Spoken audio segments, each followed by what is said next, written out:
আওয়ামী লীগ নেতা ও সাবেক মন্ত্রী ডক্টর হাসান মাহমুদকে নিয়ে ৭৭টি ব্যাংক হিসাবের কথা উল্লেখ করে প্রকাশিত সংবাদের প্রতিবাদ জানিয়েছেন তার আইনজীবী জিএম কাদের আলী শাহ।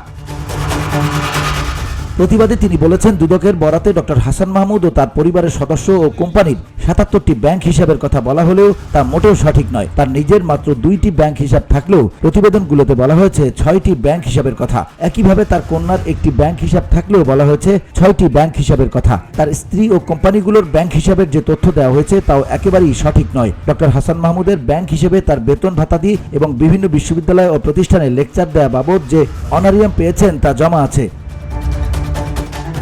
জিএম কাদের আলী শাহ বলেছেন, ডক্টর হাসান মাহমুদ এমপি কিংবা মন্ত্রী হওয়ার বহু আগে থেকেই বিসমিল্লাহ মেরিন সার্ভিসের নামে বিভিন্ন ব্যবসা প্রতিষ্ঠান গড়ে তোলেন। তার ব্যক্তিগত ও বিভিন্ন প্রতিষ্ঠানের নামে ব্যাংকের দেনা প্রায় ২৬ থেকে ২৭ কোটি টাকা। একটি ফিশিং ট্রলারের বিপরীতে তার কোম্পানির দেনার পরিমাণ প্রায় ২০ কোটি টাকা। ব্যাংকের দেনা শোধ করার জন্য কিছুদিন পূর্বে ফিশিং ট্রলারটি কোম্পানি বিক্রি করে দেয়। দেনা পরিশোধ কল্পে সেই টাকা ব্যাংকে গচ্ছিত রয়েছে। কোম্পানির হিসেবে রক্ষিত টাকা কখনো ব্যক্তিগত সম্পত্তি নয়। এছাড়া যে পরিমাণ টাকা রক্ষিত আছে বলা হয়েছে তাও সঠিক নয়।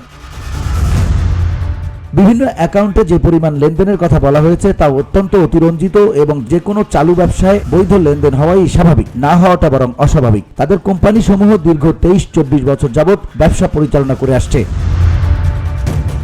প্রতিবাদে এই আইনজীবী আরো বলেছেন, আমার মক্কেল মনে করেন তাকে এবং আওয়ামী লীগ সরকারের মন্ত্রী, এমপি ও নেতাদেরকে হয়রানি ও মানহানির উদ্দেশ্যে দুদককে নগ্নভাবে ব্যবহার করা হচ্ছে, যা অত্যন্ত দুঃখজনক। আমার মক্কেলের ক্ষেত্রে দুদক আদালতে যাওয়ার পূর্বে বিভিন্ন পত্রিকার সংবাদ ছড়িয়ে ক্ষেত্র প্রস্তুত করা হয়। সঠিক তদন্ত হওয়ার আগেই মিডিয়ায় ট্রায়াল করা হচ্ছে, যা দুঃখজনক ও অনভিপ্রেত।